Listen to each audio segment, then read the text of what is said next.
आ रही है?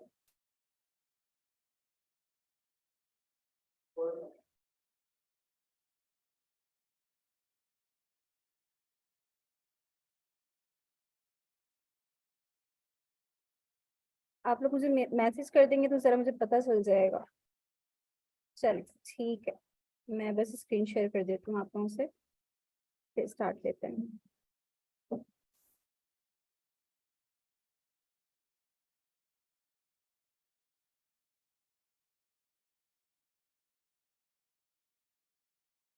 अच्छा, आप में से कोई स्टूडेंट ऐसे है जो कि जिसकी ओरिएंटेशन कल हुई थी? आप तो नहीं। ठीक है, तो बाकी सबने तो ओरिएंटेशन ली होगी, जो बाकी सबकी तो मैं थी ना, कल की ओरिएंटेशन मैं नहीं ले पाई थी। ठीक है, सबसे पहले तो ये कि मैं आप लोगों को PRC 3 यानी प्रिंसिपल्स ऑफ इकोनॉमिक्स पढ़ाऊंगी, और इकोनॉमिक्स के हवाले से भी बात कर लेते हैं। पहले तो ये कि जिन स्टूडेंट्स को मेरा नाम नहीं पता उन स्टूडेंट्स को अपना नाम बता दूं कि मेरा नाम जैनब ज़िया है। ठीक है, और I have done masters in economics from Karachi university, और करंटली मैं एमफिल कर रही हूँ CBM से, और ARTC से एसोसिएट हुए हुए मुझे 3 साल हो चुके हैं। I also have an exposure to teach in Karachi University, और ARTT से ज़्यादा जो है वो ताल्लुक रहा है। अच्छा, अब इकोनॉमिक्स की जहाँ तक बात करें तो वो स्टूडेंट्स जो कि नॉन कॉमर्स बैकग्राउंड से हैं वो पहली दफ़ा इस सब्जेक्ट को पढ़ेंगे। ठीक है, पहली दफ़ा नाम सुना होगा कि भाई इकोनॉमिक्स भी एक सब्जेक्ट है। अच्छा, अब ये जो इकोनॉमिक्स का सब्जेक्ट है, अगर हम इसके थोड़ी सिलेबस और पेपर पैटर्न के हवाले से बात करें तो इकोनॉमिक्स का जो सब्जेक्ट था वो पहले CA लेवल में, पहला लेवल पहले PRC हो गया, उसके बाद आपके पास कैफ का जो है वो सेकंड लेवल आएगा। तो ये जो इकोनॉमिक्स का सब्जेक्ट है ये पहले कैफ लेवल में फॉल किया करता था, और उसमें ये होता था कि भाई इकोनॉमिक्स के अंदर सिर्फ 15 मार्क्स के MCQs आते थे, बाकी प्योर थ्योरी होती थी, जिसकी वजह से इसका पासिंग रेशो बहुत ही ज्यादा खराब था। वैसे भी इकोनॉमिक्स को थोड़ा सा ड्राई और थोड़ा सा हार्ड सब्जेक्ट समझा जाता है। तो अब आप लोगों के लिए अच्छा ये हो गया है कि ICAP ने इकोनॉमिक्स की डिफिकल्टी लेवल थोड़ा सा कम किया है, और अब उसको सेकंड लेवल से फर्स्ट लेवल पे लेकर आ गया है, और डिफिकल्टी लेवल कुछ इस तरह से कम हुआ है कि अब वो जो थ्योरी आती थी वो कंप्लीट खत्म हो गई है। अब आपके 100 मार्क्स के MCQs आएंगे, पेपर आपका कंप्लीट MCQs बेस्ड होगा, 50 मार्क्स के MCQs आ रहे होंगे, each MCQs will carry 2 marks. तो ये कुछ पेपर पैटर्न इस तरह का है, वो तो हम इंशाल्लाह जैसे जैसे आगे बढ़ते जाएंगे इसकी प्रैक्टिस करते जाएंगे, देखेंगे कि किस तरह का मॉडल पेपर क्या है, किस तरह से MCQs पास्ट में आ रहे हैं स्टूडेंट्स के पास। अच्छा, अब सिलेबस के हवाले से अगर मैं आप लोगों से बात करूं तो इकोनॉमिक्स का जो ये सब्जेक्ट है इसमें 13 चैप्टर्स हैं। तो सिलेबस 13 चैप्टर्स पे कंसिस्ट करता है, और हमारे पास 2 पार्ट्स आते हैं, एक माइक्रो इकोनॉमिक्स और दूसरा मैक्रो इकोनॉमिक्स। ठीक है, वो डिफरेंस भी जाहिर है कि अभी बहुत सारे स्टूडेंट्स को नहीं पता होगा कि माइक्रो और मैक्रो में क्या डिफरेंस है। तो मेरे ख्याल में बस सिलेबस के हवाले से तो अभी यही बात करेंगे, और ये कि इकोनॉमिक्स की तैयारी किस तरह लेकर चलेंगे वो तो ये कि हम जैसे ICAP की तरफ से एक स्टडी टेक्स्ट है जो हर सब्जेक्ट का शेयर किया जाता है। कोई आइडिया है आप लोगों को इस हवाले से? Let me share that. अच्छा जी, तो अगर आप ICAP की वेबसाइट पे जाएं तो आपको हर सब्जेक्ट से रिलेटेड जो है वो एक स्टडी टेक्स्ट मिल जाएगा। पहले ये हुआ करता था कि भाई ICAP ये हार्ड कॉपी में सेंड किया करता था, अब ICAP को थोड़ी सी जो है वो कंजूसी आ गई है मेरे ख्याल में, तो अब वो सिर्फ सॉफ्ट कॉपी में शेयर करता है, हार्ड कॉपी में आपसे शेयर नहीं किया जाता। ठीक है, तो जो जो स्टूडेंट्स ग्रुप में है वो इंशाल्लाह आज मैं उनसे शेयर कर दूंगी। तो ये भाई आपका स्टडी टेक्स्ट है, ये कुछ इस तरह का, और मेरे ख्याल में मैं थोड़ा सा ओल्ड चल रही हूँ तो मेरे पास ये पुराना जो है वो इसका एडिशन है। स्टार्ट में जब ये PRC में कन्वर्ट हुआ था इसमें 14 चैप्टर्स थे, बट बाद में जो है वो इसने ये वाला चैप्टर भी ओमिट कर दिया, और अब हमारे पास सिर्फ 13 चैप्टर्स रह गए हैं लकीली। ठीक है, तो ये स्टडी टेक्स्ट है जिसको आपने रीड करना है थ्रू आउट। और मैंने क्या किया कि जाहिर है स्टडी टेक्स्ट में जो चैप्टर्स हैं वो बहुत डिटेल है, ऐसे नहीं पढ़ा जा सकता, तो मैंने उन चैप्टर्स की स्लाइड्स बना ली हैं यहाँ पे। ठीक है, हर चैप्टर की मैंने स्लाइड बना ली है ताकि जब तैयारी कर रहे हो, आप लोग रिवीजन कर रहे हो, तो एक समरी आपके पास हो जिसके थ्रू आप इसको आराम से एक रिवीजन कर सकें। ठीक है ना, लेकर किस तरह चलेंगे, चैप्टर 1 से मैं स्टार्ट करूंगी। Chapter 1 is all about introduction of economics. आपको थोड़ी बेस पता चलेगी कि इकोनॉमिक्स कहते किसे हैं, इकोनॉमिक्स का सब्जेक्ट कब से जो है वो इंट्रोड्यूस हुआ, ठीक है, इसकी क्या ऑब्जेक्टिव है, ठीक है। तो ये definition of economics, nature and scope of economics, इस हवाले से आपका ये पूरा चैप्टर है। चैप्टर 1 आपकी बेसिक बनाएगा। चैप्टर 1 हम कंप्लीट नहीं पढ़ेंगे, चैप्टर 1 के कुछ इंपॉर्टेंट कॉन्सेप्ट पढ़ने के बाद चैप्टर 2 पे मैं आ जाऊंगी, क्योंकि चैप्टर 1 थोड़ा सा बोरिंग भी हो जाता है, तो वो मैं थोड़ा सा पार्ट्स में पढ़ाती हूँ ताकि स्टूडेंट्स के लिए कन्वीनियंट रहे, जरा पढ़ना जरा सही रहे उनके लिए, ठीक है ना। दूसरी बात ये कि हर चैप्टर के एंड में मैं बोलूं या नहीं बोलूं, आपने इस बात के लिए प्रिपेयर होना है कि मैंने आपका क्विज लेना है, ठीक है ना। और क्विज की तैयारी कैसे करनी है आपको, क्योंकि कंप्लीट एमसीक्यूज बेस्ड है, तो मैं आप लोगों से, मैंने तकरीबन इसके माइक्रो और मैक्रो इकोनॉमिक्स के कंबाइन करके तकरीबन 1500 तक के एमसीक्यूज बनाए हुए हैं, ठीक है ना। तो वो एक मटेरियल मैंने तैयार किया हुआ है, तो वो मैं आप लोगों से शेयर कर दूंगी। आप लोगों ने बस ये काम करना है कि हर चैप्टर के वो एमसीक्यूज जो अच्छे तरीके से उसको समझ रहे हैं, बस वो समझ लेंगे, समझे पेपर हो गया, ठीक है ना। तो वो इनफ होंगे आप लोगों के लिए, सही है। तो उससे आप लोगों ने प्रिपरेशन करनी है, फिर आप लोगों का क्विज होगा, तो ये इस तरह से हमारा जो है वो थ्रू आउट चलेगा, ठीक है। इसके अलावा किसी के जहन में कोई भी क्वेश्चन है, वैसे तो ओरिएंटेशन में काफी डिटेल में आपसे बात हो गई थी, फिर भी अगर कोई सवाल पूछना चाहता है किसी भी हवाले से तो आप लोग पूछ सकते हैं उससे। अच्छा, आप लोगों में से मेजॉरिटी मेरे ख्याल में इंजीनियरिंग बैकग्राउंड से है, कॉमर्स के कोई हैं यहाँ पे? चलो, तो इकोनॉमिक्स तो ठीक है, फेमिलियर हैं, सुना हुआ है, सही। अच्छा, अब ऐसा है कि हम चैप्टर 1 से स्टार्ट ले रहे हैं, ज्यादा टाइम वेस्ट नहीं करते, टॉपिक पे आ जाते हैं और पढ़ेंगे तो पता चल ही जाएगा कि भाई इकोनॉमिक्स। अच्छा, तो चैप्टर 1 पे जब हम आते हैं तो सबसे पहले हम, ये जो इकोनॉमिक्स का वर्ड है, आई होप कि स्क्रीन शेयर हो रही होगी, मैंने वन नोट की स्क्रीन शेयर कर दी है। ये जो इकोनॉमिक्स की टर्म है, ये टर्म एक ग्रीक लेटर से आपकी डिराइव हुई है, जो ओइकोनोमोस, ठीक है। मैं बिल्कुल बेसिक से चल रही हूँ ताकि थोड़ा सा हमें पता चल जाए कि ये टर्म निकली किस टर्म से। तो एक साइलेंट कर दिया करें, ओके। तो इकोनॉमिक्स का जो वर्ड है वो एक ग्रीक वर्ड से डिराइव हुआ है, और वो टर्म है आपकी ओइकोनोमोस। और ओइकोनोमोस का क्या मतलब है? ओइकोनोमोस का मतलब है होम मैनेजमेंट। अच्छा, पहले तो आप लोग मुझे ये बताओ कि मैं ये चाह रही हूँ थोड़ा सा इंटरेक्टिव रहें हम लोग, ऐसा नहीं हो कि बस मैं बोले जाऊं और आप लोग खामोशी से सुनते रहें। तो पहले मुझे ये बताओ कि इकोनॉमिक्स टर्म सुनकर कुछ आप लोगों को क्या लगता है, क्या होगा इकोनॉमिक्स, क्या चीज है?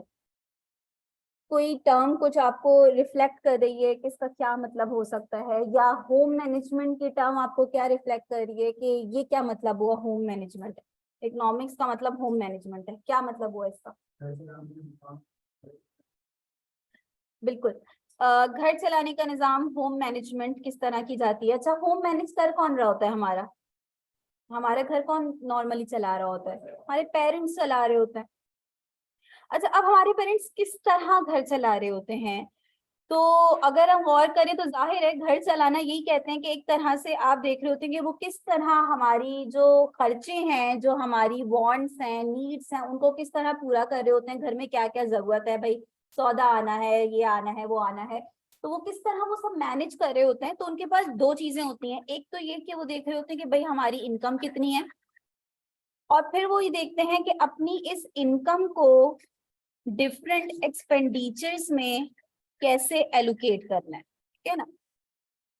तो यही होम मैनेजमेंट है कि भाई आप बजट बना रहे होते हैं, हर मंथ आप एक बजट बनाते हैं जिसमें आप देखते हैं कि भाई इतनी इनकम है इस मंथ और खर्चे ये सब है, तो किस तरह उन इस इनकम को उन सारे खर्चों में एलोकेट करना है। बहुत दफा ऐसा होता है कि हमारी इनकम कम हो जाती है, खर्चे ज्यादा हो जाते हैं, तो ये मैनेज है कि आप किस तरह मैनेज कर रहे हो, ठीक है ना।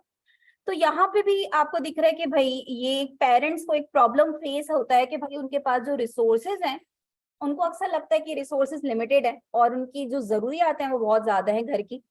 तो उनकी जो मैनेजमेंट स्किल्स है ना, वो किस तरह मैनेज कर रही होती है कि भाई जिस चीज की अभी ज्यादा जरूरत है उस पर पहले खर्च किया, फिर बाकी चीजों को जो अभी इतनी ज्यादा अर्जेंट नहीं है उसको फॉरगॉन करा, सेक्रीफाइस करा।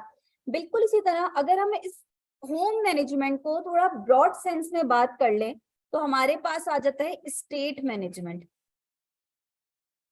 ठीक है। अगर हम इस घर को थोड़ा ब्रॉड लेवल पे एज ए स्टेट ले लें, तो स्टेट मैनेजमेंट की जब हम बात करते हैं तो जैसे हमने बात की कि हमारे पेरेंट्स होम मैनेजमेंट कर रहे होते हैं, तो स्टेट मैनेजमेंट कौन कर रहा होता है? गवर्नमेंट कर रही होती है। गवर्नमेंट भी सेम यही काम करती है ना जो पेरेंट्स कर रहे होते हैं। जिस तरह पेरेंट्स हर मंथ बजट बना रहे होते हैं, इसी तरह गवर्नमेंट क्या करती है, हर साल बजट बनाती है, ठीक है। अच्छा, अब बात ये आती है कि इन दोनों को ये मैनेजमेंट करने के लिए बजट बनाने की क्यों जरूरत पड़ती है, ठीक है। यही बात आती है ना कि भाई होम मैनेजमेंट करते हुए भी आप बजट बना रहे हैं, स्टेट मैनेजमेंट करते हुए भी आप बजट बना रहे हैं, क्योंकि दोनों में एक चीज कॉमन आपको दिखेगी कि दोनों के पास जो रिसोर्सेज हैं वो क्या है, लिमिटेड हैं। और जो आपके यूसेस हैं उसके, उन रिसोर्सेज के, वो बहुत ज्यादा हैं, मल्टीपल यूसेस हैं, ठीक है ना। आप अपनी इनकम को जो है वो फूड पे भी लगा सकते हैं, क्लोथिंग पे भी लगा सकते हैं, ट्रांसपोर्टेशन पे भी लगा सकते हैं, हेल्थ पे भी लगा सकते हैं, लग्जरीज पे भी लगा सकते हैं, आप इंटरटेनमेंट पे भी लगा सकते हैं, आपके मल्टीपल यूजेस हैं, ठीक है। बिल्कुल इसी तरह गवर्नमेंट का जो बजट है उसके ऑल्टरनेटिव यूजेस हैं। भाई गवर्नमेंट अपना बजट जो है वो हेल्थ सेक्टर पे भी लगा सकती है, वो एजुकेशन सेक्टर पे भी लगा सकती है, वो इंफ्रास्ट्रक्चर को इम्प्रूव करने पे भी लगा सकती है,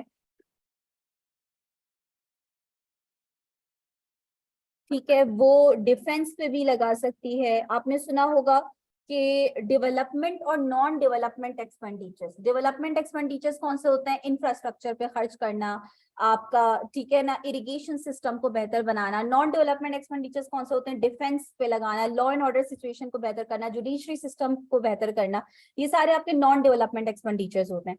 तो गवर्नमेंट को डिसाइड करना पड़ता है कि उसके पास जो लिमिटेड फंड्स हैं उसको वो कैसे एलोकेट करे। अच्छा, अब वो स्टूडेंट जो कि थोड़ा सा इकोनॉमी से थोड़ा सा इंटरेस्टेड होते हैं, देख रहे होते हैं, न्यूज देख रहे होते हैं, वो काफी हद तक उन्हें ना इकोनॉमिक्स आहिस्ता आहिस्ता वो रिलेट करना स्टार्ट कर देंगे चीजों से। हम अक्सर समझते हैं कि सुनते हैं कि भाई पाकिस्तान की जो गवर्नमेंट है उसका बजट हमेशा डेफिसिट में चल रहा होता है। किसी ने सुनी है ये बात? बजट डेफिसिट में जाने का क्या मतलब है? बिल्कुल, वेरी गुड। बजट डेफिसिट का मतलब ये कि गवर्नमेंट के खर्चे ज्यादा हो गए, गवर्नमेंट की सोर्स ऑफ इनकम कम है, जिसकी वजह से क्या करना पड़ता है, अक्सर उधार लेना पड़ जाता है हमें। जो हमारी गवर्नमेंट जो है उस काम में बड़ी एक्सपर्ट है, ठीक है, लोन लेने पे चली जाती है। तो ये कुछ हमें एक ओवरऑल इकोनॉमिक्स की टर्म से एक बात तो ये पता चली, जो अगर मैं कंक्लूड करूं थोड़ा सा, जो शायद आप लोगों को भी थोड़ा समझ में आया होगा होम मैनेजमेंट स्टेट मैनेजमेंट से, कि एक तो हमें ये पता चला कि जो हमारे पास रिसोर्सेज हैं वो क्या हैं, लिमिटेड हैं, ठीक है, but they have alternative uses, ठीक है ना। रिसोर्सेज लिमिटेड है और इनके यूसेज क्या है, ऑल्टरनेटिव्स है, ऑल्टरनेट्स यूसेज हैं इनके, ठीक है ना। बहुत सारे यूसेज हैं। अब हमें क्या करना है, हमें डिसाइड करना है कि हमने अपने रिसोर्सेज को कहाँ और कैसे एलोकेट करना है, ठीक है ना। यही हमारे पेरेंट्स कर रहे हैं, डिसीजन मेकिंग कर रहे हैं, भाई फैसला कर रहे हैं कि यार ये इनकम है कहाँ लगानी चाहिए, ठीक है ना। क्या अभी इतना ज्यादा मतलब इंटरटेनमेंट पे, घूमने फिरने पे इस महीने लगाई जा सकती है, नहीं लगाई जा सकती, या भी बेसिक नीड्स ऐसी हैं जिनको पूरा करना ज्यादा जरूरी है। इसी तरह गवर्नमेंट को डिसाइड करना पड़ता है कि क्या अभी इस साल एजुकेशन सेक्टर पे लगाने की ज्यादा जरूरत है, ये डिफेंस में ज्यादा लग जाए। होती है ना ये डिबेट। अब आई डोंट नो कि आप लोगों को कितना इस बात का आइडिया है, कि भाई हमारा अक्सर जब बजट बनता है तो उसमें डिफेंस पे बहुत ज्यादा लगा देती है गवर्नमेंट ऑफ पाकिस्तान, जिसपे बड़ी डिबेट चलती है कि भाई गवर्नमेंट ने डिफेंस पे बहुत लगा दिया। अब ये लोगों को इशू क्यों है इस बात का? क्योंकि ये नॉन डेवलपमेंट एक्सपेंडिचर है, इससे कोई डेवलपमेंट नहीं हो रही, इससे कोई रोड्स ब्रिजेस वगैरह नहीं बन रहा, कोई हमारा इंफ्रास्ट्रक्चर खत्म हुआ है, हम डिफेंस पे लगा रहे हैं, ठीक है ना। तो ये इशू क्यों बन रहा है? इस वजह से बन रहा है क्योंकि हर किसी को पता है इकोनॉमी में कि गवर्नमेंट के पास जो पैसे हैं, जो रिसोर्सेज है, वो लिमिटेड है। तो उसको बड़ा वाइसली एलोकेट करना चाहिए अपने उस रिसोर्सेज को, कि उसको कहाँ लगाना चाहिए ज्यादा, ठीक है ना। और इकोनॉमिक्स में एक बात याद रखिएगा कि एक बात हमेशा एक टर्म यूज की जाती है, एक बात बोली जाती है कि there is no free lunch. मेरे ख्याल में समझ में आ रहा होगा इस बात से कि क्या मतलब है। मुफ्त में कुछ भी नहीं मिलता। हम कोई भी डिसीजन लेंगे तो उसकी कोई ना कोई अपॉर्चुनिटी कॉस्ट बेयर करनी पड़ेगी। अगर आप में से कोई ये बोलता है कि मिस आप कह रही हैं कि डिफेंस में बहुत ज्यादा लगा दिया जाता है, एजुकेशन पे लगाना चाहिए, हेल्थ सेक्टर पे लगाना चाहिए, तो हमारे लिए डिफेंस भी तो बड़ी इंपॉर्टेंट है, ठीक है, हमें सिक्योरिटी का भी तो ख्याल रखना है। तो बिल्कुल हमें एक चीज पे अगर लगाएंगे तो दूसरी चीज को कुछ ना कुछ सैक्रिफाइस करना पड़ेगा। और ये हर सब कर रहे होते हैं। भाई अभी आप लोग क्लास ले रहे हैं, मैं आप लोगों की क्लास ले रही हूँ, हम सैक्रिफाइस कर रहे हैं ना कुछ।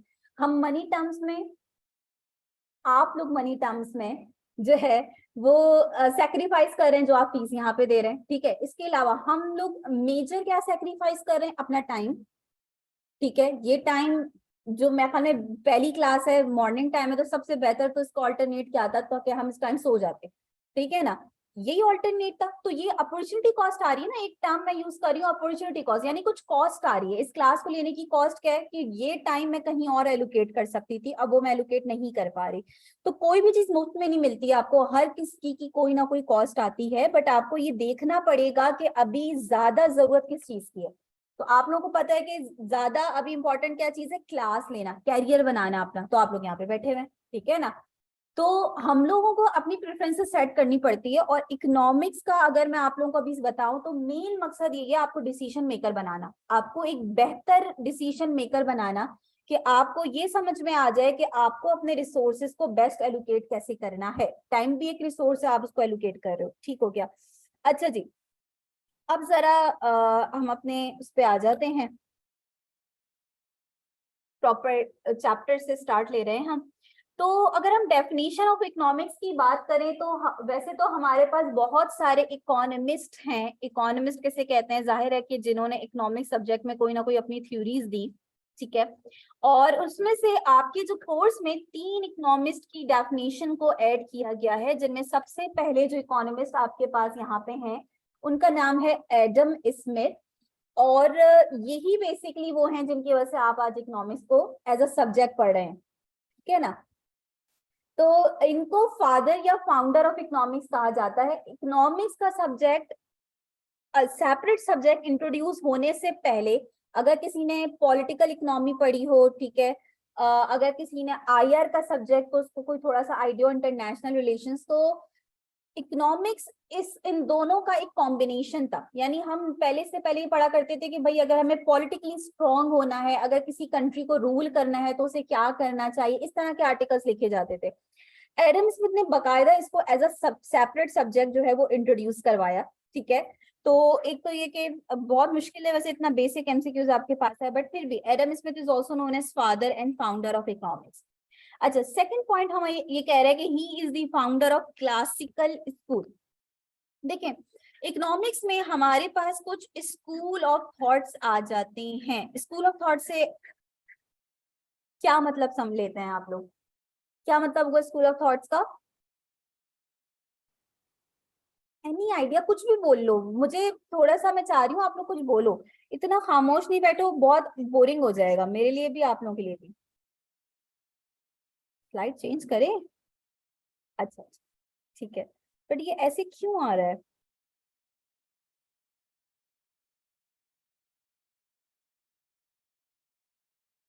थोड़ा सा, हाँ जी। स्कूल ऑफ थॉट से कोई आइडिया आप लोगों का कि क्या मतलब होगा स्कूल ऑफ थॉट्स? अच्छा, हम रिलीजियस लेवल पे भी कहते हैं ना, हमारे पास डिफरेंट स्कूल ऑफ थॉट्स हैं। अच्छा, ये सुना है किसी ने? हम कहते हैं कि भाई रिलीजियस लेवल पे भी हमारे पास डिफरेंट स्कूल ऑफ थॉट्स आ जाते हैं।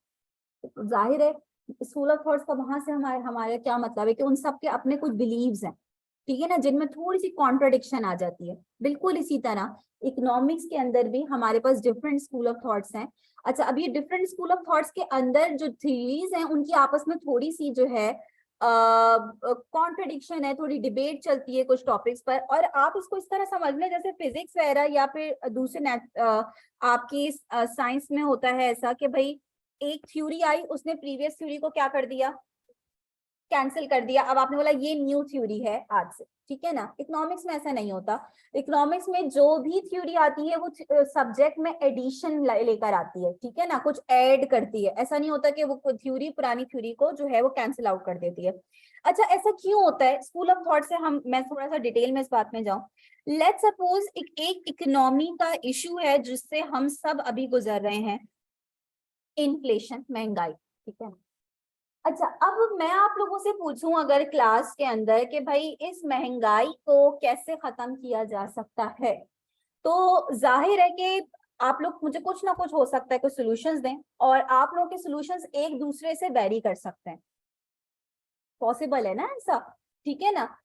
कोई सॉल्यूशन आपके जहन में जो आपको लगता हो कि भाई हुकूमत को महंगाई खत्म करने के लिए ना ये करना चाहिए।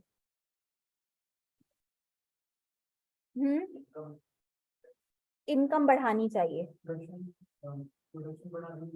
प्रोडक्शन बढ़ानी चाहिए, एक्सपोर्ट बढ़ानी चाहिए। मैं सिर्फ 3 स्टूडेंट्स ने आंसर दिया, तीनों के आंसर्स एक दूसरे से क्या कर रहे हैं, वेरी कर रहे हैं, डिफरेंट आंसर्स, ठीक है। बिल्कुल इसी तरह मैं ये नहीं बोलूंगी कि तीनों आंसर गलत दे रहे हैं, तीनों अपने लिहाज से कहीं ना कहीं ठीक है। वो इनकम बढ़ाने को इस वजह से कह रहे हैं कि भाई वो कह रहे हैं कि लोगों की परचेजिंग पावर थोड़ी सी बढ़े, ताकि वो इन्फ्लेशन से जो है वो जो उनकी परचेजिंग पावर इन्फ्लेशन की वजह से कम हो गई है वो अब थोड़ी सी उसके उतनी तो हो कम से कम, ठीक है, उनकी रियल इनकम जो कम हो गई है वो वापस से अपने लेवल पे आ जाए, ठीक है ना।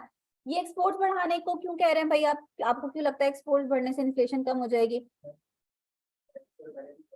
डॉलर उतना आएगा और डॉलर की वजह से जो हमारी रुपी की वैल्यू जो गिर रही है वो दोबारा से स्टेबल होगी, और इन्फ्लेशन से जो है वो हम उसको जो है वो कॉप अप कर सकते हैं। और इनका आपने आंसर दिया था प्रोडक्शन बढ़ाना, बहुत अच्छा आंसर है, प्रोडक्शन बढ़ाना। वैसे आपको लग रहा होगा शायद इन्फ्लेशन का प्रोडक्शन से क्या ताल्लुक है, बट होता क्या है, एक कॉमन एक मैकेनिज्म है कि इन्फ्लेशन क्यों होती है। एक बेसिक जो इसका मैकेनिज्म है वो ये कि जब भी कोई चीज प्रोड्यूस कम हुई भी है और उसकी डिमांड बहुत ज्यादा है, तो उस चीज की क्या हो जाती है, एक टर्म हम बहुत कॉमन जनरल यूज करते हैं कि शॉर्टेज।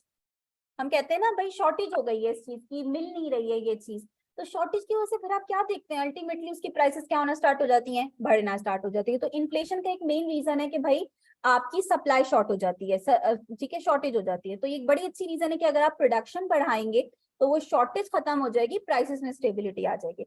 अब आपने देखा कि आप लोगों की क्लास में अब आप बाकी भी आंसर देते तो क्या बता आप लोगों के भी आंसर डिफरेंट होते हैं। बिल्कुल इसी तरह हर इशू के हवाले से डिफरेंट इकोनॉमिस्ट ने अपने डिफरेंट व्यू दिए हैं, ठीक है ना। एक कहता है कि भाई ऐसा करने से, प्रोडक्शन बढ़ाने से जो है वो आपकी इन्फ्लेशन पे जो है इम्पैक्ट पड़ेगा। एक कहता है कि भाई लोगों की परचेजिंग पावर बढ़ा दो तो उससे इम्पैक्ट पड़ेगा।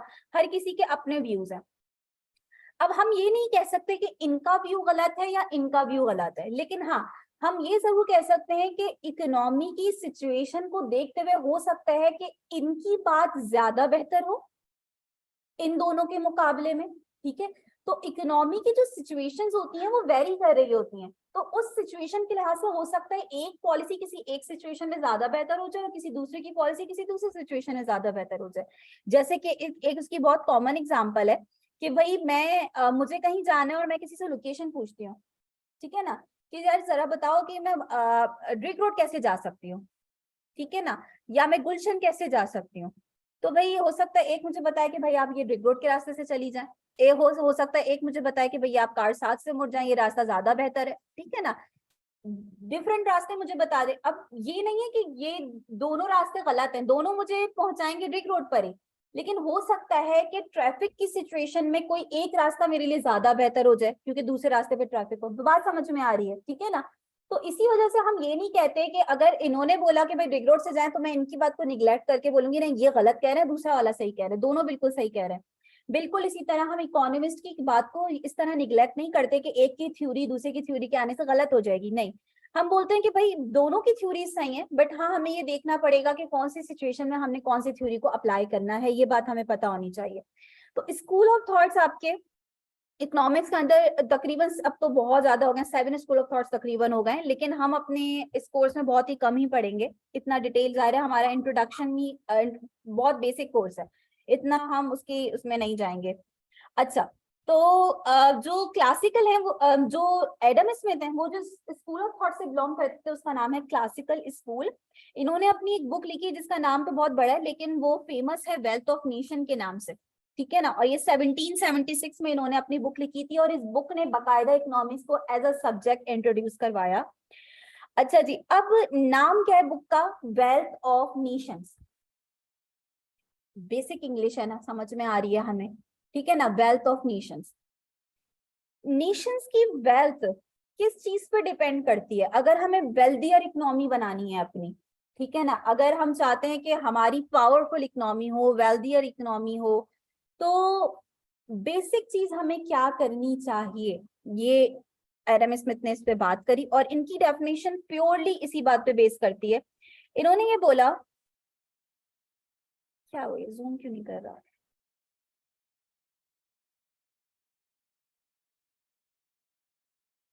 अच्छा, इन्होंने ये बोला कि भाई economics is a science of wealth.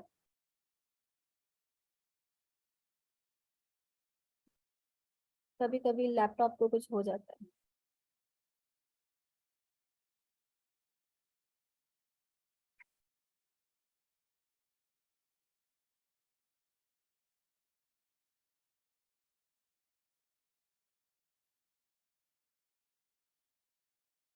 एक सेकंड जरा इसको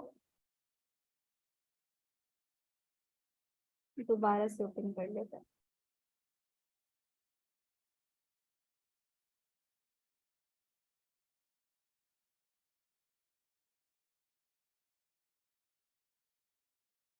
ठीक है भाई, तो एडम स्मिथ ने ये बोला कि भाई economics is a science of wealth. अब यहाँ पे उनका वेल्थ से क्या मतलब था? अच्छा, आप लोगों से अगर मैं पूछूं कि वेल्थ का क्या मतलब होता है, तो आप लोग के जहन में क्या आएगा? मनी, पैसा, ठीक है ना। लेकिन बात ये है कि वेल्थ की अगर हम डेफिनेशन मनी तक रखें तो बहुत लिमिटेड हो जाएगी ये डेफिनेशन। क्यों? इस वजह से, क्योंकि जब एडम स्मिथ ने डेफिनेशन दी तब तो आपको पता है कि पास्ट में पेपर करेंसी हमेशा से थोड़ी चलती चली आ रही है। आप सबको ये बात तो पता होगी कि एक टाइम पर हमने बार्टर सिस्टम हम प्रैक्टिस किया करते थे। बार्टर सिस्टम क्या होता है? गुड्स टू गुड्स एक्सचेंज हो रही होती है, ठीक है ना, या गुड्स टू सर्विस एक्सचेंज हो रही होती है। मैंने किसी से कोई चीज ली और बदले में कोई सर्विस दे दी या बदले में कोई कमोडिटी दे दी, तो पैसे का तो कोई एक्सचेंज हुआ ही नहीं ना, ठीक है ना। तो उस टाइम पर अगर वो ये डेफिनेशन दे रहे हैं कि economics is a science of wealth, तो इसका मतलब क्या हुआ? अब समझिएगा कि वेल्थ का क्या मतलब है। वेल्थ कोई भी ऐसी चीज जो कि कोई वैल्यू रखती हो, कोई भी वैल्यूएबल आइटम्स आपकी वेल्थ कहलाएगी, ठीक है ना। और आपके जितने भी गुड्स एंड सर्विसेज हैं वो इस डेफिनेशन में फॉल करते हैं, ठीक है ना। क्योंकि आपके गुड्स एंड सर्विसेज जितने भी हैं उनमें ये एबिलिटी है, ये पावर है कि वो ह्यूमन वांट्स को क्या कर सकते हैं? सेटिस्फाई कर सकते हैं। Use to satisfy human wants, ठीक है। तो आप कोई कमोडिटी कंज्यूम करें, कोई सर्विस लें, वो आपकी कोई ना कोई नीड या वांट को सेटिस्फाई करेगी। तो गुड्स एंड सर्विसेज को यहाँ पे वेल्थ कंसिडर किया गया है।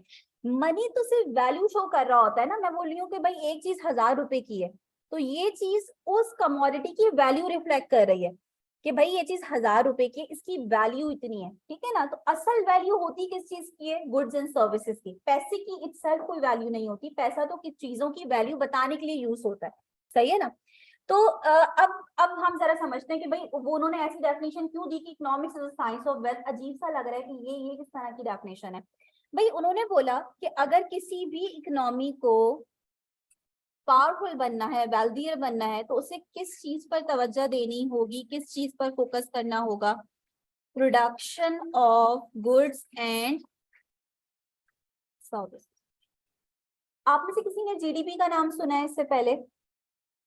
जीडीपी हम अक्सर सुनते हैं, या इकोनॉमिक ग्रोथ तो सुनते ही होंगे कि पाकिस्तान की ग्रोथ ये चल रही है या पाकिस्तान की ग्रोथ नेगेटिव में चली गई है। ये ग्रोथ या जीडीपी क्या है? सिंपली यही है।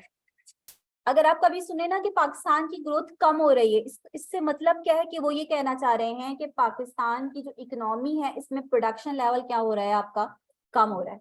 ठीक है। और जब वो कह रहे हैं कि इम्प्रूव हो रही है तो इट मीन्स प्रोडक्शन ज्यादा हो रही है। तो प्रोडक्शन एक इंडिकेटर है जो कि इकोनॉमी की ग्रोथ को रिप्रेजेंट कर रहा होता है। ठीक है ना। अच्छा, क्यों? इस वजह से कि जब भी हम कोई चीज प्रोड्यूस करते हैं उसके नतीजे में क्या जनरेट होती है, इनकम जनरेट होती है। किस तरह? आसान सी एग्जांपल देती हूँ मैं आप लोगों को। लेट्स सपोज कि हम एआरटीटी की एग्जांपल ले लेते हैं। ठीक है ना।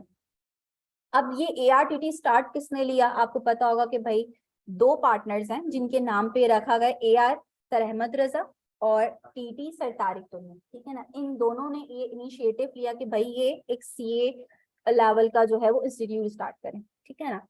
अब जाहिर है कि ये खुद से तो सब कुछ नहीं कर सकते थे, इन्हें कुछ चीजों की जरूरत थी ये सर्विस प्रोवाइड करने के लिए। सबसे पहले तो लैंड, ठीक है, जिसपे जाहिर है ये बिल्डिंग कंस्ट्रक्शन वगैरह हो, ठीक है, जहाँ पे ये सर्विस प्रोवाइड की जाए। दूसरा लेबर, जिसमें टीचिंग नॉन टीचिंग स्टाफ दोनों आ जाते हैं। तीसरा आपकी कैपिटल। कैपिटल कोई भी मैन मेड रिसोर्सेज हैं जिनके थ्रू आप सर्विस प्रोवाइड कर रहे होते हैं या कोई चीज प्रोड्यूस कर रहे होते हैं। यहाँ पे अभी फर्नीचर भी कैपिटल है। यहाँ पे इस वक्त ये जो लैपटॉप जिसमें मैं पढ़ा रही हूँ, जिसके थ्रू मैं सर्विस प्रोवाइड कर रही हूँ, ये भी कैपिटल है। तो जाहिर है जितनी भी आप फर्निश किया हुआ है आपने, जो भी चीजें यहाँ पे प्रोजेक्टर वगैरह, ये सारी कैपिटल के तौर पर यूज में। तो इन्हें इन सारे फैक्टर्स की जरूरत पड़ी और इन सारे फैक्टर्स को कंबाइन करके इन्होंने एक सर्विस को जनरेट किया, प्रोड्यूस करा। ठीक है। अब क्या हुआ कि इस प्रोडक्शन से, इस सर्विस की प्रोडक्शन से इनकम कैसे जनरेट हुई? आसानी से समझ सकते हैं। ये लैंड इन्होंने रेंट पे ली हुई है अगर, तो ये रेंट पे कर रहे होंगे किसी ना किसी को, उस बंदे को रेंट मिल रहा है, लैंड ओनर को। जो टीचिंग नॉन टीचिंग स्टाफ यहाँ पे इन्होंने रखा हुआ है उन सबको वो सैलरीज दे रहे हैं, तो सैलरी मिल रही है लोग। ठीक है। फिर अगर ये कैपिटल वगैरह इन्होंने कहीं से अरेंज करा, लेट्स सपोज भाई उस वक्त फंड्स की शॉर्टेज होने की वजह से उन्होंने बोला कि भाई कहीं से बोरो कर लेते हैं हम। ठीक है ना। तो उसको वो कुछ ना कुछ पे किया उन्होंने। ठीक है ना। नॉर्मली जो कि हमारी इस्लामिक सोसाइटी में तो जो है वो आपका हलाल कंसिडर नहीं किया जाता, बट वैसे नॉर्मली जो इकोनॉमिस्ट, क्योंकि मुसलमान तो थे नहीं, तो वो कहते हैं भाई इंटरेस्ट पे उन्होंने कुछ किसी से लोन लिया, तो वो इंटरेस्ट भी जिसको मिल रहा है वो उसकी इनकम है।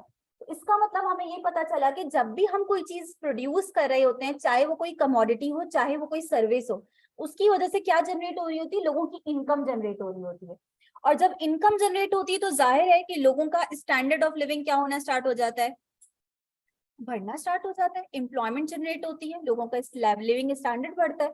हमारी इकोनॉमी में कोविड की सिचुएशन में अनएम्प्लॉयमेंट क्या हो गई थी? बहुत ज्यादा बढ़ गई थी। तो क्या हुआ था? फैक्ट्रीज बंद होना स्टार्ट हो गई थी। ठीक है।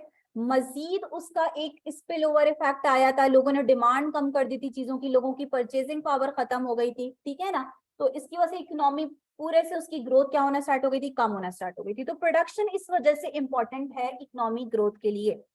अब एडम स्मिथ ने इसी बात को किस तरह इलेबोरेट करा? उन्होंने 4 पिलर्स पे अपनी इस डेफिनेशन को जो है वो बिल्ड करा। उन्होंने बोला भाई 4 पिलर्स हैं इकोनॉमिक्स के।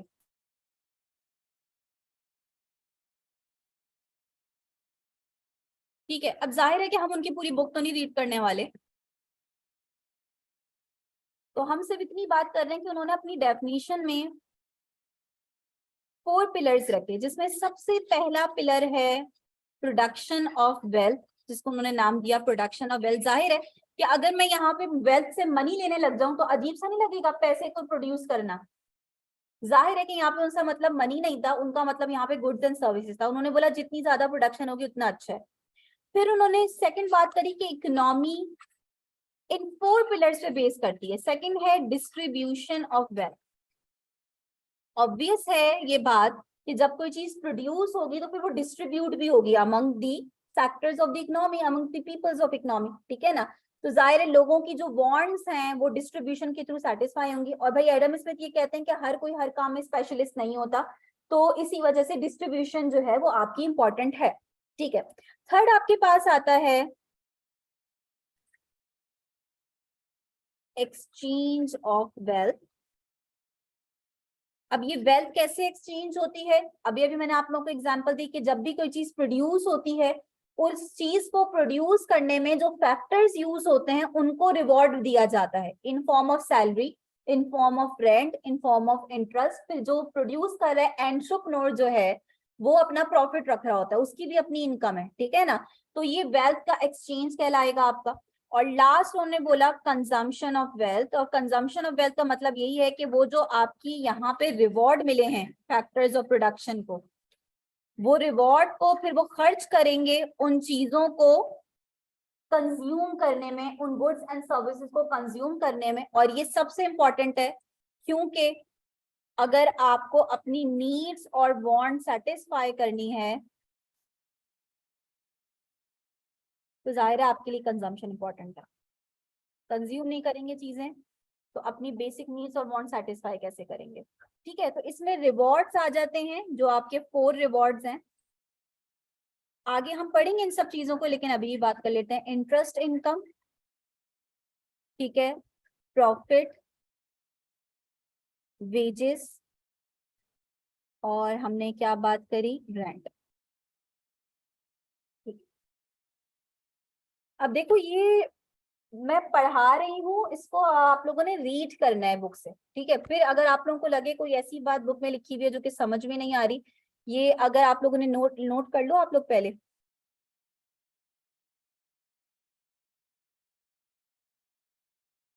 आप लोग पहले से नोट कर लो, फिर मैं जरा बुक से भी दिखा देती हूँ कि ये पॉइंट्स कहाँ लिखे हुए हैं।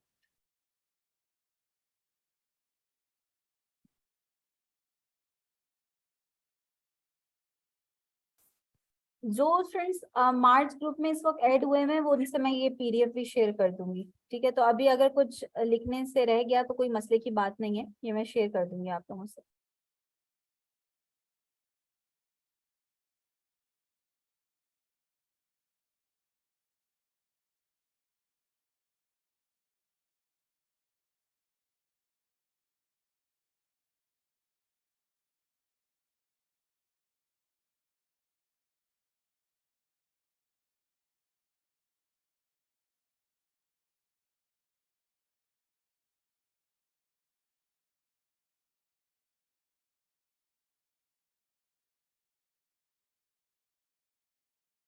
अच्छा जी, अब आप लोगों ने क्या करना है, यहाँ पे स्टडी टेक्स्ट के अंदर अगर किसी का कोई क्वेश्चन है तो भाई पूछें, लाजमी पूछें जी।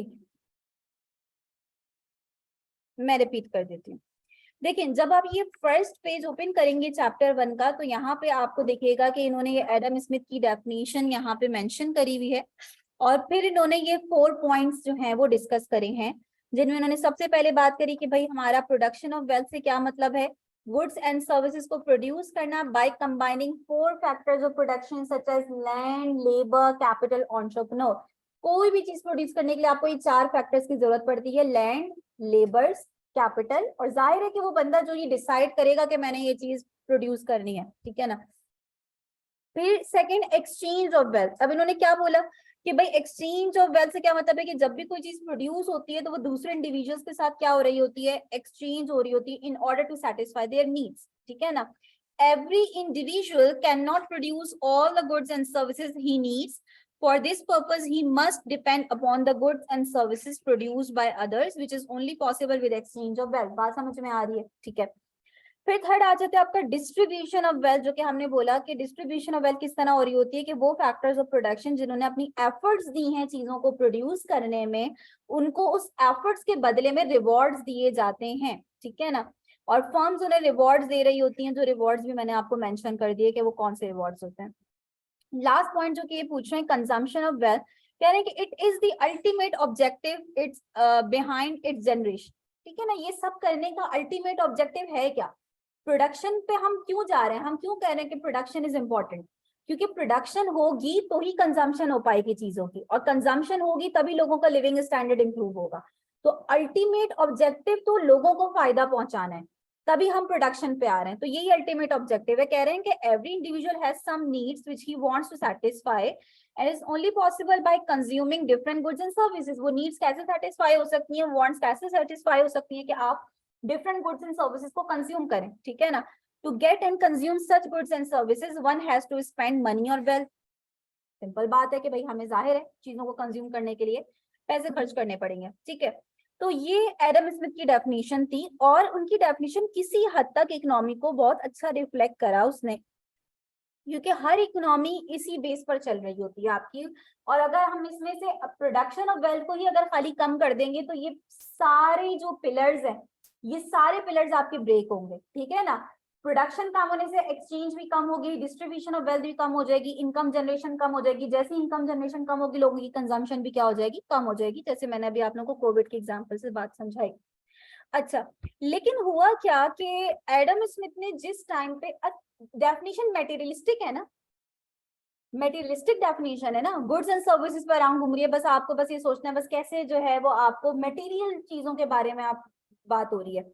तो एडम स्मिथ ने जिस एरा में ये डेफिनेशन दी थी उस वक्त जो है वो आपके रिलीजियस एरा था, ठीक है। और उस वक्त के जो आपके ये हुआ करते हैं पादरी वगैरह जो हुआ करते हैं, उस टाइम पे बड़े पावरफुल हुआ करते थे और वो गवर्नमेंट लेवल पे डिसीजन लिया करते थे, यानी अगर उन्होंने कोई डिसीजन ले लिया तो उसको बहुत माना जाता था। तो एडम स्मिथ की सबसे पहले तो भाई ये करेज थी कि भाई उन्होंने इस एरा में ऐसी मटेरियलिस्टिक डेफिनेशन दी और उस पे उन्हें बहुत ज्यादा क्रिटिसाइज किया गया कि भाई आपने एक ऐसी डेफिनेशन दे दी है जो लोगों में जो है वो एक ग्रीड पैदा करेगी, लालच पैदा करेगी, ठीक है ना। बहुत क्रिटिसाइज किया गया उन्हें। दूसरा उन्हें बोला गया कि भाई आपने लोगों की वेलफेयर पे कोई बात नहीं करी, आपने सिर्फ ये बात करी। यानी जो एडम स्मिथ, क्योंकि हमने तो समझो एडम स्मिथ की पूरी बुक का शायद इतना सा पार्ट मुश्किल से कवर किया है, उनकी बुक पे बहुत सारे डिफरेंट पॉइंट्स थे, लेकिन उन्होंने इस पे बात करी थी कि हर इंडिविजुअल को कोशिश करनी चाहिए कि वो अपनी नीड्स और वांट्स को मैक्सिमाइज करे। बात समझ में आ रही है? जैसे हमने बोला कि भाई गवर्नमेंट को, इंडिविजुअल को क्या कोशिश करनी है कि अपनी लिमिटेड रिसोर्सेज को ऐसे यूटिलाइज करे कि भाई उसका मैक्सिमम उससे फायदा ले सके। तो अब बात यहाँ पे आई कि हर कोई अपना सोचे ना, यही कहना चाह रहे हैं ना कि वो भाई सेल्फ, आप बस अपने बारे में सोचो, ठीक है ना। तो इस पे क्रिटिसाइज किया गया कि आपने लोगों की वेलफेयर पे बात नहीं करी। जब हम कोई वेलफेयर का काम करते हैं, किसी की कोई हेल्प करते हैं, तो हमारा ये ऑब्जेक्टिव थोड़ी होता है कि बदले में हमें कुछ मिलेगा, ये तो हम प्योर वेलफेयर ऑब्जेक्टिव से कर रहे होते हैं। तो इस बेस पर इन्हें क्रिटिसाइज किया गया और ये बताना इस वजह से जरूरी था, वैसे तो आपकी बुक में ये मेंशन नहीं है, लेकिन ये बताना इस वजह से जरूरी था कि इसके बाद जो आपके दूसरे इकोनॉमिस्ट आए, बीच में डिफरेंट इकोनॉमिस्ट रहे जिन्होंने फॉलो किया एडम स्मिथ को और वो क्लासिकल इकोनॉमिस्ट कहलाए। लेकिन इसके बाद एक थोड़ा सा न्यू एरा आया और हमारे पास जो सेकंड डेफिनेशन आती है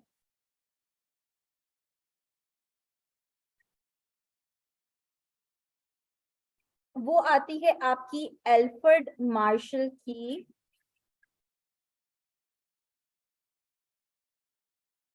तो भाई ये हमारे एल्फ्रेड मार्शल थे और इन्होंने भी अपनी एक बुक लिखी थी 1890 में, यानी 1776 के बाद थोड़ा सा एक चेंज आया, एक न्यू स्कूल ऑफ थॉट जो है वो इमर्ज हुआ, जिसको हमने न्यो क्लासिकल स्कूल कहा। और इन्होंने अपनी ये बुक लिखी जो काफी फेमस हुई 1890 में, प्रिंसिपल्स ऑफ इकोनॉमिक्स। इन्होंने क्या किया, इन्होंने बोला कि भाई एडम स्मिथ की डेफिनेशन में जो मेन प्रॉब्लम था वो ये था कि उन्होंने वेल्थ के बारे में बात करी से, उन्होंने वेलफेयर को इंपॉर्टेंस नहीं दी। मैं आपको एक सिंपल एग्जांपल दूं, अगर आप गवर्नमेंट का कॉन्सेप्ट खत्म कर दें इकोनॉमी से, आप बोले गवर्नमेंट का कॉन्सेप्ट हम खत्म कर देते हैं, हर इंडिविजुअल प्रोड्यूस करे चीजें, उससे वो कुछ ना कुछ इनकम जनरेट करेगा, कंजम्पशन करे, हर कोई इस तरह चले, आपको क्या लगता है कि इकोनॉमी में क्या प्रॉब्लम्स जो हैं वो क्रिएट होंगी? स्टेबिलिटी किस सेंस में, मतलब क्या स्टेबिलिटी क्यों नहीं रहेगी? गवर्न करने वाला कोई नहीं है, हर कोई अपने अपनी सोच के तहत चल रहा है, हर कोई अपने लिहाज से चल रहा है, ठीक है ना। तो अगर हमारे ऊपर कोई फोर्स नहीं होती तो फिर हम इंसान नहीं रहते। तो इंसान रखने के लिए हमें वैसे सोसाइटी में गवर्नमेंट की जरूरत है, और हमारे ऊपर गवर्नमेंट से भी ऊपर एक फोर्स है जो कि हमें चला रही है, जिसकी बेस पर हम सीधे जरा रहते हैं, अदरवाइज। तो दूसरी एक बड़ी इंपॉर्टेंट बात कि ये गवर्नमेंट की जरूरत इस वजह से होती है क्योंकि गवर्नमेंट अपने बारे में नहीं सोचती। अब आप बोलेंगे ये कैसी बात कर दी आपने, ठीक है। तो जब हम गवर्नमेंट की डेफिनेशन पे लेते हैं तो मैं स्टूडेंट से बोलती हूँ गवर्नमेंट ऑफ पाकिस्तान को छोड़ दें, ठीक है ना, हम गवर्नमेंट की प्योर डेफिनेशन की बात कर रहे हैं, ठीक है। तो गवर्नमेंट की प्योर डेफिनेशन क्या है कि गवर्नमेंट है वेलफेयर मैक्सिमाइजर। गवर्नमेंट का काम है सोसाइटी की नीड्स को देखना, उनकी नीड्स को पूरा करना। गवर्नमेंट का काम नहीं है कि मैं अपना प्रॉफिट कैसे मैक्सिमाइज करूं, यही बोला जाता है, ठीक है ना। अब अगर गवर्नमेंट ना हो तो बहुत सारे वो स्टूडेंट्स जो कि इतनी ज्यादा प्राइवेट इंस्टीट्यूट्स की हाई फीस नहीं पे कर सकते, वो हायर एजुकेशन जो है वो नहीं अटेन कर पाएंगे, ऐसा है ना। तो गवर्नमेंट यूनिवर्सिटीज हैं जो कि सब्सिडाइज्ड रेट पर स्टूडेंट्स को जो है वो एजुकेट कर रही हैं। इसी तरह गवर्नमेंट हॉस्पिटल्स हैं जो कि आपके फ्री हेल्थ केयर जो है वो आपको प्रोवाइड कर रहे हैं। ये इस वजह से जरूरी है क्योंकि गवर्नमेंट वेलफेयर देख रही है। गवर्नमेंट का काम ये नहीं है कि मैंने अपना फायदा किस तरह करना है, मैंने अपनी अपनी वेल्थ कैसे मैक्सिमाइज करनी है, गवर्नमेंट आपके बारे में सोच रही है। तो वेलफेयर का कॉन्सेप्ट तो बड़ा इंपॉर्टेंट है। अगर हम ये कॉन्सेप्ट खत्म कर दें तो लोग भूखे मर जाएंगे और सिर्फ वो लोग रह जाएंगे जिनकी परचेसिंग पावर होगी, ठीक है ना। वो लोग भी नहीं रहेंगे अल्टीमेटली, क्योंकि वो किसके लिए प्रोड्यूस करेंगे, ठीक है ना। तो वेलफेयर तो बड़ी इंपॉर्टेंट है, सही है। तो एल्फ्रेड मार्शल ने इसी इंपॉर्टेंस को देखते हुए अपनी डेफिनेशन में वेलफेयर के इस कॉन्सेप्ट को भी ऐड करा, और उन्होंने अपना जो शिफ्ट है, फोकस जो है वो शिफ्ट करके वेल्थ से वेलफेयर पे लेकर आए। अच्छा, डेफिनेशन इनकी थोड़ी सी अनक्लियर डेफिनेशन है, और यही वो बेस थी जिसपे उन्हें क्रिटिसाइज किया गया। हाँ, बस ये बात है कि उन्होंने वेलफेयर की बात करी, अब वो कहना क्या चाहते थे वो यही बेहतर जानते हैं। इन्होंने पहले तो ये बोला कि economics is the study of mankind in the ordinary business of life. We agree, क्योंकि इकोनॉमिक्स में हम यही पढ़ते हैं, एक कंज्यूमर के बिहेवियर के बारे में पढ़ रहे होते हैं, प्रोड्यूसर के बिहेवियर के बारे में पढ़ रहे होते हैं, तो हम बिहेवियर को स्टडी करते हैं। और इकोनॉमिक्स साइंस में फॉल करती है, आर्ट्स में फॉल करती है। इकोनॉमिक्स किस सब्जेक्ट में किस में फॉल कर रही होती है? इकोनॉमिक्स को हम दोनों में फॉल करती है। इकोनॉमिक्स को हम सोशल साइंस बोलते हैं, और सोशल साइंस कोई भी ऐसा सब्जेक्ट जिसमें हम ह्यूमन बिहेवियर के बारे में पढ़ रहे हो, उसके किसी भी एस्पेक्ट के बारे में पढ़ रहे हो, वो सोशल साइंस में आ जाएगा, ठीक है ना। तो सोशल साइंस हम इसको कहते ही इस वजह से क्योंकि हम एक इंसान की एक ऑर्डिनरी बिजनेस ऑफ लाइफ के बारे में डिस्कस कर रहे होते हैं, ठीक है ना। अच्छा, फिर वो कह रहे हैं कि उस जो आप जो मैनकाइंड के जो पार्ट के बारे में स्टडी कर रहे हैं, वो पार्ट ये नहीं कि वो पूरे दिन क्या करता है, खाता है, पीता है, टीवी देखता है, ये करता है, नहीं। आप एक स्पेसिफिक पार्ट के बारे में स्टडी कर रहे हैं, उसके स्पेसिफिक बिहेवियर के बारे में स्टडी कर रहे हैं। और वो क्या बिहेवियर है? वो बिहेवियर उन्होंने आगे एक्सप्लेन करा कि it examines that part of individual and social action which is most closely connected, जो किस चीज से कनेक्टेड है? with the attainment and use of the material requisites of well-being, कि वो किस तरह वेलफेयर को बढ़ाने के लिए, अपनी वेलबींग बढ़ाने के लिए। अच्छा, अब अगर आप यहाँ पे भी अपनी वेलबींग की बात करेंगे तो फिर एडम स्मिथ और एल्फ्रेड मार्शल में कोई डिफरेंस नहीं रहा। एडम स्मिथ भी यही बात कर रहे थे कि लोग किस तरह वेल्थ को प्रोड्यूस करेंगे, अटेन करेंगे और अपनी वांट सेटिस्फाई करेंगे। एल्फ्रेड मार्शल की वेलबींग का मतलब हमें ये लेना चाहिए कि वो लोगों की ओवरऑल वेलफेयर की बात कर रहे हैं कि लोग किस तरह चीजों के थ्रू वेलफेयर को बढ़ाएंगे। तो इकोनॉमिक्स का जो मकसद है, वो मेन मकसद तो ये कि आप सोसाइटी के बारे में सोचो। अगर आपको लग रहा है कि आपकी सोसाइटी में कोई प्रॉब्लम्स हैं तो आप उनके बारे में सोचो, ना कि सिर्फ आप ये अपने प्रॉब्लम्स तक लिमिटेड रहो कि भाई मेरी ये प्रॉब्लम्स और मैं इनको कैसे सॉल्व करूं। तो लेकिन बहरहाल मटेरियल रिक्विजिट्स का यहाँ पे क्या मतलब है? मटेरियल रिक्विजिट्स का मतलब है कि जो आपकी मटेरियल गुड्स हैं, यानी एक तो आपके आ जाते हैं मटेरियल और दूसरे आ जाते हैं नॉन मटेरियल। मटेरियल के अंदर आपके पास गुड्स आ जाते हैं और नॉन मटेरियल के अंदर क्या आ जाता है? सर्विसेज आ जाती हैं। अच्छा, अब इन्होंने क्या किया? इन्हें भी क्रिटिसाइज किया गया। इन्होंने पहले तो इस बात पे क्रिटिसाइज किया गया कि आपने सिर्फ मटेरियल गुड्स की बात करी कि लोग किस तरह मटेरियल गुड्स के थ्रू वेलफेयर बढ़ाते हैं अपनी या दूसरों की। आपने नॉन मटेरियल यानी सर्विसेज की बात नहीं करी। सर्विसेज की इंपॉर्टेंस अपनी जगह पर है, जाहिर है कि मैं आपको सिर्फ एक नोट्स दे दूं और आप बोले इससे पढ़ के पेपर पास कर लें, आप नहीं कर सकते जब तक मैं अपनी सर्विस आपको नहीं दूंगी, ठीक है ना। तो मेरी गाइडेंस जरूरी है उन नोट्स के साथ साथ। तो गुड्स के साथ साथ सर्विसेज भी अपनी जगह इंपॉर्टेंट है। बहरहाल मुझे पता है कि थोड़ी सी अनक्लियर डेफिनेशन आप लोगों को ये लग रही होगी, और इनकी जो बेसिक पॉइंट कहा गया, उनकी इस डेफिनेशन में क्रिटिसाइज किया गया, वो यही बोला गया कि इनकी डेफिनेशन थोड़ी अनक्लियर है। इन्होंने प्रॉपर अपनी डेफिनेशन को एक्सप्लेन नहीं करा। बस इनका जो वैल्यू एडिशन थी वो सिर्फ ये वैल्यू एडिशन थी कि इन्होंने वेलफेयर को इंपॉर्टेंस दी। बैकग्राउंड में वही वेल्थ चल रही है, ठीक है ना, वेल्थ के बगैर तो कुछ भी नहीं हो सकता, ठीक है ना, बैकग्राउंड में वही वेल्थ चल रही है, बट इन्होंने वेलफेयर को ज्यादा इंपॉर्टेंस दी कि हमें सोसाइटी के वेलफेयर के बारे में, लोगों की वेलफेयर के बारे में सोचना चाहिए। अब आए हम सबके फेवरेट रॉबिन्स, और रॉबिन्स की जो डेफिनेशन है वो सबसे एक्सेप्टेबल समझी जाती है, और ये कहा जाता है कि अगर किसी ने इकोनॉमिक्स को सही मायनों में एक्सप्लेन करा है तो वो रॉबिन्स है। तो अभी तक की उनकी मोस्ट एक्सेप्टेबल डेफिनेशन कंसिडर की जाती है। पुराने नहीं है ज्यादा, 90s के, 1932 में इन्होंने अपनी बुक लिखी थी nature and significance of economic science, और ये मॉडर्न स्कूल ऑफ थॉट से बिलोंग करते हैं। अब इन्होंने जो डेफिनेशन दी ना इकोनॉमिक्स की, वो समझे ऑब्जेक्टिव है इस सब्जेक्ट का, कि ये सब्जेक्ट जो है वो क्यों इंट्रोड्यूस किया गया, वो इसका, इस सब्जेक्ट का ऑब्जेक्टिव जरा अच्छे तरीके से एक्सप्लेन करता है। पहले जरा डेफिनेशन पढ़ते हैं। कह रहे हैं कि भाई इकोनॉमिक्स इज द साइंस, और बहुत आसान डेफिनेशन है, economics is the science which studies human behaviour. तकरीबन वही बात है जो एल्फर्ड ने अपनी डेफिनेशन के स्टार्ट में बोली कि economics is the study of mankind in the ordinary business of life.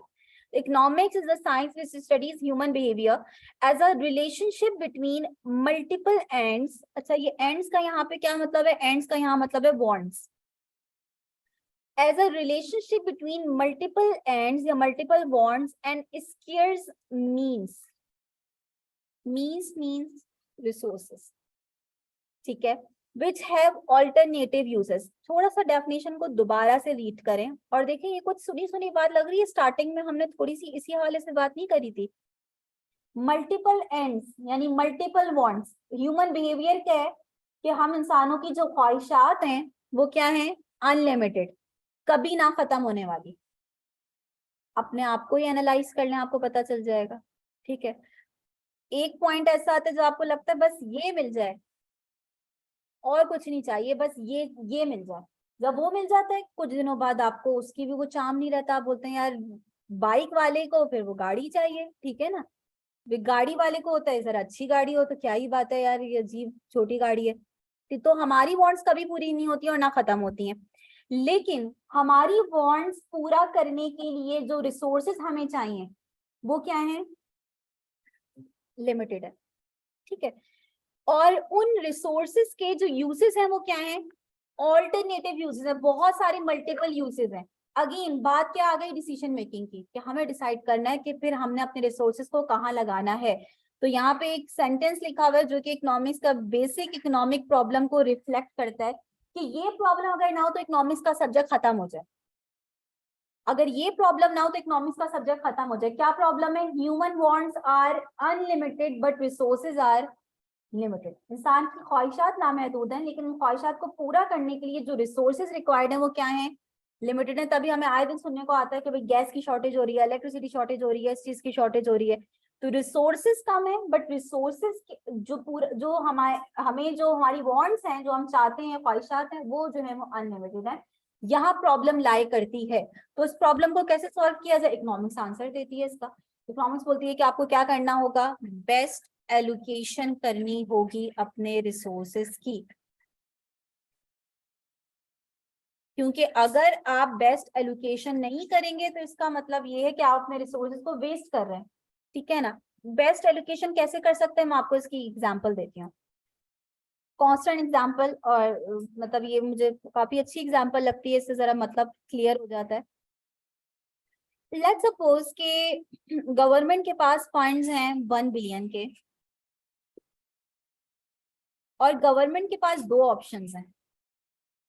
या तो गवर्नमेंट इन फंड्स को एलोकेट करे in production of luxury cars, luxury चीजों पे लगाए प्रोड्यूस करने में और प्रॉफिट कमाए, ठीक है।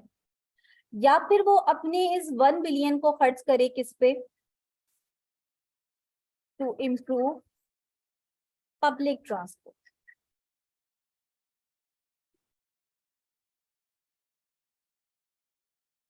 ठीक है, दोनों में से एक ही काम हो सकता है, क्योंकि जो फंड्स हैं वो लिमिटेड है। 1 बिलियन का बस हमारे पास जो है वो फंड अवेलेबल है, और दोनों में से कोई एक ही काम कर सकते हैं। तो यानी हमारे जो रिसोर्सेज हैं उनके ऑल्टरनेटिव यूजेस आ गए हमारे पास, कि हम ये काम भी कर सकते हैं लग्जरी कार्स भी बना सकते हैं। अच्छा, इसके तो मल्टीपल यूजेस हो सकते हैं। मैंने आपके सामने ज़ाहिर एग्जांपल के लिए 2 यूजेस रखे कि आप लग्जरी कार्स बनाएं या फिर पब्लिक ट्रांसपोर्ट को इम्प्रूव करें। तो आपको क्या लगता है कि जो डिसीजन मेकिंग है वो बेस्ट एलोकेशन इन 1 बिलियन की बेस्ट एलोकेशन क्या है? पब्लिक ट्रांसपोर्ट पे लगाना चाहिए। क्यों? क्योंकि आपको पता है कि लग्जरी कार्स की प्रोडक्शन से तो जो फायदा होगा वो एक स्पेसिफिक सेक्टर को होगा जो उन्हें अफोर्ड कर सकता होगा, लेकिन जो पब्लिक ट्रांसपोर्ट को जब आप इम्प्रूव करोगे तो उसका फायदा पूरी सोसाइटी को होगा। ठीक है ना? और इस पे काम हो रहा है अल्हम्दुलिल्लाह।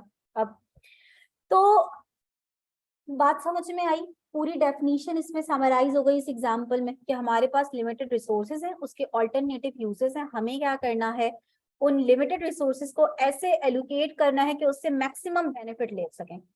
तो ये आपने खुद आंसर दे दिया कि भाई मैक्सिमम बेनिफिट आप इस तरह लेंगे कि उससे से ज्यादा फायदा किस तरह होगा। तो गवर्नमेंट जब भी कोई फैसला लेगी तो उसको ये सोचना चाहिए कि पूरी सोसाइटी का मैक्सिमम बेनिफिट कहाँ है, किस डिसीजन में। हम जब अपना फैसला लेंगे तो हम देखेंगे हमारा फायदा सबसे ज्यादा किस चीज को करने में है, किस चीज पे अपने पैसे को लगाने में, रिसोर्सेज को लगाने में, टाइम को लगाने में, कहाँ सबसे ज्यादा फायदा है। ठीक है ना? तो हर कोई अगर अपनी सेटिस्फेक्शन को मैक्सिमाइज करेगा तो एडम स्मिथ तो भाई कहते हैं कि भाई पूरी सोसाइटी की वेलफेयर मैक्सिमाइज हो जाएगी। जैसे कि एक फार्मर है, उसके पास 5 एकड़ की लैंड है, उसके पास भी तो बहुत सारे ऑल्टरनेटिव यूजेस है ना कि वो जमीन पे वीट ग्रो करे, राइस ग्रो करे, मल्टीपल क्रॉप ग्रो कर सकता है, बहुत सारे ऑप्शंस है उसके पास। अगेन डिसाइड करना पड़ेगा, सब कुछ नहीं ग्रो कर सकता, डिसाइड करना पड़ेगा कि क्या ग्रो करे और वो किस बेस पर डिसाइड करेगा। अपने पास ऑप्शंस बनाएगा, किस बेस पर डिसाइड करेगा। एक प्रोड्यूसर किस बेस पर डिसाइड करता है कि मैंने ये प्रोड्यूस करना है? जहां उसको सबसे ज्यादा क्या हो रहा होगा, प्रॉफिट हो रहा होगा। ये प्रोड्यूसर का ऑब्जेक्टिव है, तो जहां उसको सबसे ज्यादा प्रॉफिट होगा वो बोलेगा ये करेगा। स्टिल अगर वो बाकी सब भी प्रोड्यूस कर लेगा तो उसको और ज्यादा प्रॉफिट होता। लेकिन इकोनॉमिक्स कहती है कि आप सब कुछ नहीं कर सकते क्योंकि आपके पास रिसोर्सेज लिमिटेड है। ठीक है? तो हमें डिसाइड करना पड़ेगा, हमें अपनी प्रेफरेंसेस बनानी होंगी कि हमें बेस्ट रिसोर्सेज को कहाँ हमें एलोकेट करना है जहां हमें सबसे ज्यादा फायदा हो। ठीक है ना? तो ये तो भाई आपकी इकोनॉमिक्स की डेफिनेशन हो गई रॉबिन्स की। आप लोगों को क्या लगता है कि सबसे अच्छी डेफिनेशन किसने दी थी? किसने इकोनॉमिक्स का प्योर मतलब सही मानों में हमें समझाया? एडम स्मिथ ने, एल्बर्ट मार्शल ने, या रॉबिन्स ने? रॉबिन्स ने डेफिनेशन हमें एक्सप्लेन करी। तो अब अगर हमसे कोई बोलेगा भाई जन्नत में इकोनॉमिक्स का कोई कॉन्सेप्ट है, तो हम बोलेंगे नहीं, क्योंकि जन्नत में लिमिटेशन नहीं है। बट स्टिल मैं आप लोगों से ये बोलूंगी कि सब्जेक्ट है, पढ़ाया जाता है, बट जब हम इस्लामिक इकोनॉमिक्स में आ जाते हैं ना तो हमारे पास बहुत कॉन्ट्रडिक्शन आ जाती है। क्योंकि जब हम इस्लामिक पर्सपेक्टिव देखना स्टार्ट करते हैं तो इस्लाम एक तो ये तो इतना मटेरियलिस्टिक नहीं है, ठीक है ही नहीं, लोगों की वेलफेयर के बारे में सोचने का कहता है। दूसरा ये कि चलो वेलफेयर भी हमें यहाँ मिल जाती है। जो एक कॉन्सेप्ट बहुत जो इकोनॉमिक्स की बेस है ना वो इस्लाम से जो है ना वो ये चीज थोड़ा सा वो करती है कि फिर हम एक ऐसा सब्जेक्ट पढ़ें। जो सबसे मेन कॉन्ट्रडिक्शन है वो ये कि हम कहते हैं कि रिसोर्सेज क्या है, लिमिटेड है, जबकि इस्लाम का जो कॉन्सेप्ट है वो ये कि अल्लाह ने जब से इंसानों को बनाया है, जब से सब लोगों को मिल रहा है ना रिसोर्सेज, और हम जो इस्लामिक इकोनॉमिक्स हमें ये कहती है कि जो रिसोर्सेज जो सारी चीजें उनका ओनर क्या है, God is the true owner of everything, और उसकी रिस्पॉन्सिबिलिटी है कि वो हर किसी को प्रोवाइड करेगा। रिस्क की जो रिस्पॉन्सिबिलिटी है वो अल्लाह ने ली है। ठीक है ना? तो ये बात कि रिसोर्सेज जो लिमिटेड है कि रिसोर्सेज लिमिटेड नहीं है, हमने यहाँ डिस्कवर नहीं किए हुए सारे रिसोर्सेज, ये एक अलग बात है। अक्सर क्या होता है कि पता चलता है भाई वहां से गैस के जखायर निकल आए, वहां से जो है वो ऑयल के जो है रिसोर्सेज निकल आए, इट मीन्स रिसोर्सेज तो हैं बट हमने उनको एक्सप्लोर नहीं किया हुआ। ठीक है ना? तो जब से इंसान चलते चले आ रहे हैं जब से उन्हें रिसोर्सेज मिल रहे हैं। ठीक है ना? हाँ, किसी को ज्यादा मिल रहा है, किसी को कम मिल रहा है, और ये डिस्ट्रीब्यूशन उसने डिसाइड करी हुई है। ये डिस्ट्रीब्यूशन ऐसी नहीं है कि रिसोर्सेज लिमिटेड है इस वजह से डिस्ट्रीब्यूशन ऐसी हुई है। लेकिन बहरहाल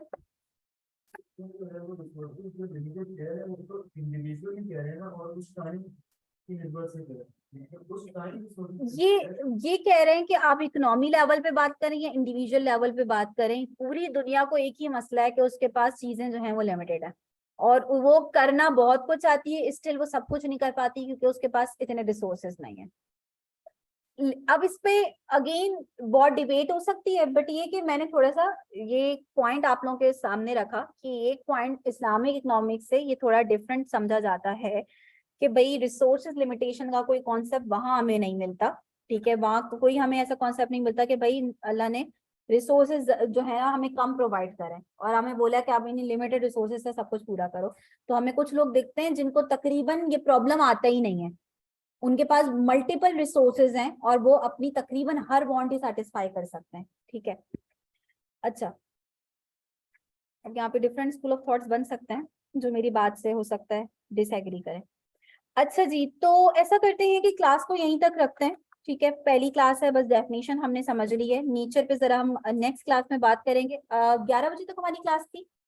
ठीक है, थोड़ा मैं जल्दी ऑफ कर रही हूँ। अब आप लोगों ने क्या करना है, नेक्स्ट क्लास से पहले आप लोगों ने इसको थोड़ा सा प्रॉपर जो है वो रीड आउट करना है, ये जो रॉबिन्स की और मार्शल की जो डेफिनेशन यहाँ पे लिखी हुई है, तो इसे फर्स्ट पेज है जो आपने इसको रीड करना है। बाकी ये कि ये जो पीडीएफ है जो मैंने इस वक्त यहाँ पे जो थोड़ा बहुत नोटिंग करी है, ये मैं आप लोगों से इंशाल्लाह शेयर कर दूंगी, पर इसके लिए आपका ग्रुप में होना इंपॉर्टेंट है। तो ग्रुप में हमें अभी पब्लिक ग्रुप है, एफबी पे उसका लिंक होगा, आप लोग आसानी से उसको ज्वाइन कर सकते हैं।